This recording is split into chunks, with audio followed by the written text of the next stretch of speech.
Alright, what's up guys, Willis here. We're back with another Diablo 4 video. I wanted to show you probably my favorite build in the game right now for my sorcerer, which is the Ice Shard build. I think this is extremely powerful. I think it's a great solo build as well. So before we get into the build, I want to just mention that I'm doing a giveaway for the Ultimate Edition of Diablo 4. So if you want to enter, just like the video, leave a comment and subscribe. That's it. We're going to pick the winners in my Discord, so make sure you're there too. But yeah, the build. Do you want to do tons of damage like this on screen? I think it's actually pretty insane solo. Now, in no means is this build perfected as of yet. So you can definitely make improvements to it yourself. But at least I'll show you what I'm using, and maybe if you want to copy it, that'd be cool. If you've got any tips as well for maybe other players running this build in the comment section, go right ahead. Bear in mind, I am on World Tier 4, so this is primarily for a World Tier 4 build. But I'm assuming this will work obviously great on World Tier 3 as well. So, first of all, I guess I'll just go over my armor and stuff and what I'm using, and I'll basically show you guys. I haven't really perfected it that much. And then we'll go over, like, I guess the stats and stuff. But yeah, we've got 4,400 attack. 4,500 armor. This could be way better, and 3,200 life. Once again, that could probably be way better. I'm still making improvements as I go, but I thought I'd just sort of stop and just show you guys what I have at the moment and the damage I guess I'm doing. So for the helmet, I've literally just got any helmet. It's the main thing on this helmet is giving me is cooldown reduction, maximum mana.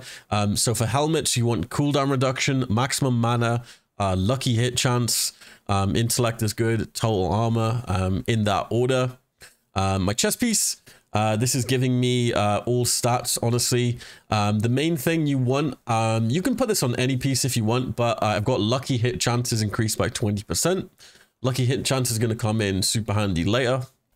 And obviously, you're noticing for all the armors, I'm slotting in the red ruby gems to give me more health, which is probably the best. For my gloves, I've got these gloves here. I still need to make an upgrade on these, to be honest. But for gloves, you want something that has obviously crit hit chance is really good. You want something that'll upgrade your ice shards, because this is an ice shards build. This gives 3 ranks in ice shards, so it's huge. That's probably the main thing you want to look for. You want crit strike chance as well, attack speed, lucky hit chance, stuff like that. Yeah, so the pants. Now my pants are actually kind of awful, so probably gonna skip over these, but you basically want your pants to basically match the same perks on your tunic. Once again, you can get uniques and stuff for this build, but obviously not everyone's gonna have uniques, so I didn't really want to go like the unique route. There are best in slot uniques you can be using for this build, but that's just not what we're using.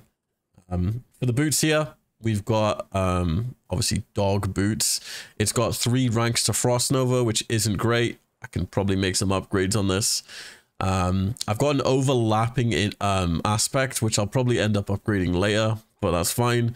For my weapon, I'm using a staff, 200 staff. It's an ancestral legendary staff. The most important thing for weapons, guys, is damage per second.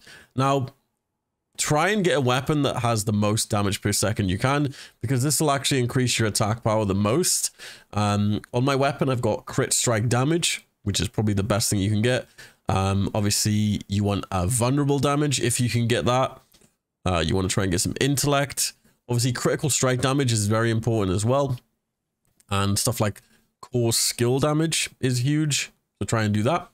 Now moving on to the jewelry. Now the jewelry is where you can actually bump up your damage a ton. This is where you're starting to see like your damage go up, is when you upgrade your jewelry.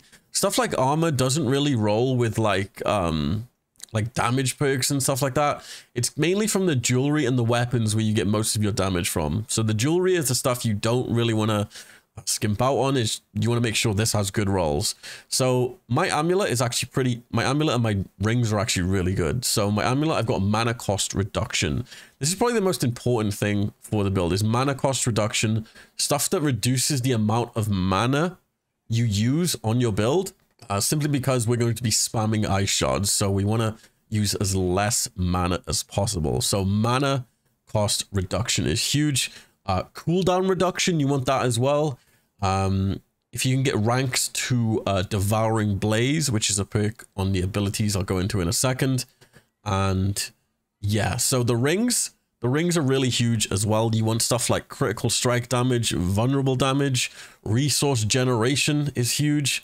This is the ring I'm using currently. Oh, back to the amulet, sorry. I imprinted it with the core or mastery skills cast at above 100 mana, gain a 30% chance to increase critical strike. So that's probably what I put on my amulet. For my ring, I've put on you deal 11% increased damage to vulnerable enemies while you have a barrier. This is different to my weapon one, where my weapon is deal 34% increased damage while I have a barrier. This one is deal more damage to enemies that are vulnerable. So it actually stacks and it works together. The rings I've imprinted with the ice shards pierce 3 times, dealing 25% less damage per enemy hit. And that's pretty much it. It's not perfect. It's not perfect, but you saw at the start, like the amount of damage I was doing. I was basically doing a tier, I think it was 34 Nightmare Dungeon solo as a level 70. So all the enemies were like 14 levels above me, and I was still doing like tons of damage. Let's go over the skill tree. I'm not going to go over the Paragon tree too much. I'll probably just leave a link in the video description and you can just follow it. Honestly, there's way too much for the Paragon tree, especially if you have more Paragon points than me. I can't really tell you guys what to do, or if you have less, I guess it doesn't really work. Skills, starting off. So this build is basically focusing around ice shards. We're going to be spamming ice shards, freezing everybody, and it's going to be bouncing between people. So starting off, you want to put 1 point in Firebolt. Firebolt is going to come in handy later on. I'll explain that in a sec. And then coming down here, you want ice shards. Get ice shards. I think I put around... Yeah, I put like 3 into ice shards.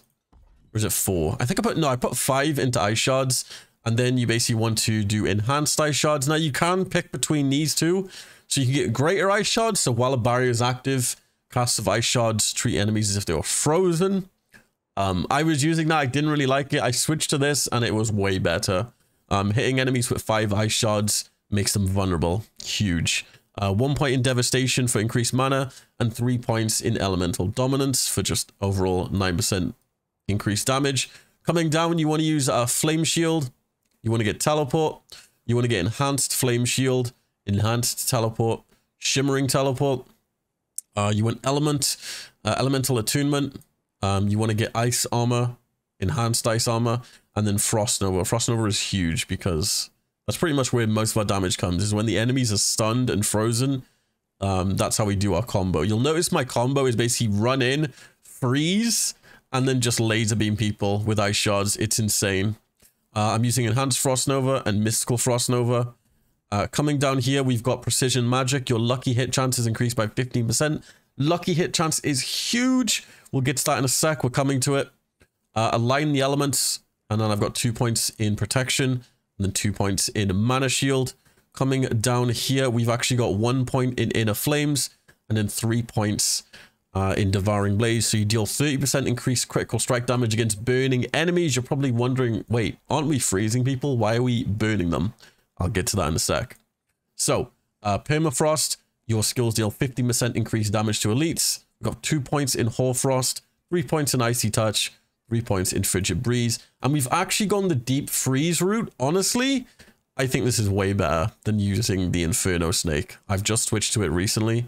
It's basically super good for PvP, and it's really good if you just get swarmed. It basically makes you immune for like, was it like 4 seconds? Insane.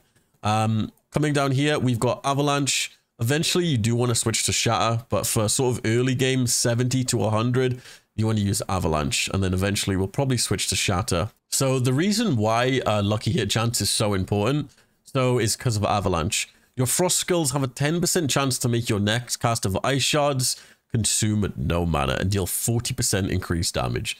So this is why you need to get your lucky hit chance up to try and proc this, to just get free casts on ice shards.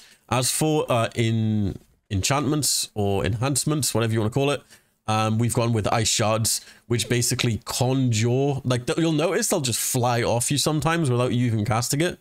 So that's what that does. And then we've gone with the Firebolt enhancement. So basically, even though we're not using Firebolt, we still get the passive from having the enhancement. So direct damage from skills apply up to an additional 1,600 burning damage. And the fact that we're using, where was it? I did mention it, the fire skill here, which we do more damage to fire enemies, which is this here. So your pyromancy skills deal 3% increased damage while you are healthy. And it's Devouring Blaze. So you deal 30% increased critical strike damage against burning enemies. And I know we're not using any flame skills, but obviously the perk from that, which we just mentioned, the enhancement, the Firebolt, just using our ice shards, it'll actually apply fire. So we're just doing more crit hit damage, which is nuts. So coming over to the stats here, I'll show you guys my stats and what I'm running. I've got 24 crit strike chance, 152 critical strike damage, vulnerable damage. You want to try and get this high as well. Damage versus stunned is huge as well. You notice my combos revolve around just stunning the enemy. Now coming down to the important side here is maximum mana, which is huge. Mana cost reduction, mana regeneration, mana generation. We've got cooldown reduction. I need to get that up a bit more. And my lucky hit chance bonus. I need to get that up way more. But you can sort of see with this build, I'm able to pretty much solo nightmare dungeons 14 levels above me. Now, in no means is this a perfect build yet. I could make it way better. Look, I don't even have an aspect on my helmet. And I don't even have an aspect on my boots. So you can sort of see what we're working with here. But yeah, that's the build. I'll probably leave some gameplay at the end if this video didn't get too long of the build and stuff like that in the Nightmare Dungeon. But other than that, hope you guys enjoyed. Be sure to leave a like, subscribe if you're new. And if you want to see any more builds, I've actually got a rogue as well. And I am working on a druid. So definitely leave a like. Come and join the Discord. Discord.gg/Willis. I'll pin it at the top of the comment section if you're looking for like just help and stuff like that, I guess. Just teaming up with people. All right, I guess I just want to show you guys like how to do the rotation on this build. It's pretty easy. All you have to do is basically just freeze the enemies. As soon as you freeze the enemies, you can just start spamming your ice shard ability. And that's basically it. Obviously, if you have a barrier up, you do more damage because of the aspect. You do more damage with a barrier. And it's basically that simple. Obviously, use your teleport to just move around. And that's it. We have our deep freeze ability to basically use just in case we're about to die. So it's sort of like our backup. But yeah, it's super easy to use this build, honestly. You just spam ice shards, freeze for more damage and control. And then if you're about to die, spam your shields. Or if you want to do like a burst of damage, use your ice armor. Ice armor will give you a huge shield. You can pretty much tank most things. It'll stop you getting a one-shot most of the time as well, which is super handy. But yeah, that's pretty much how to use the rotation. Shield, shield, shield, freeze everything, spam ice shards. Because they're actually just going to ricochet between enemies, and that's what we want. But yeah, I hope you guys enjoyed this little scuffed ice shard build. I think it's working out very great. I'll see you guys in my next video. Peace.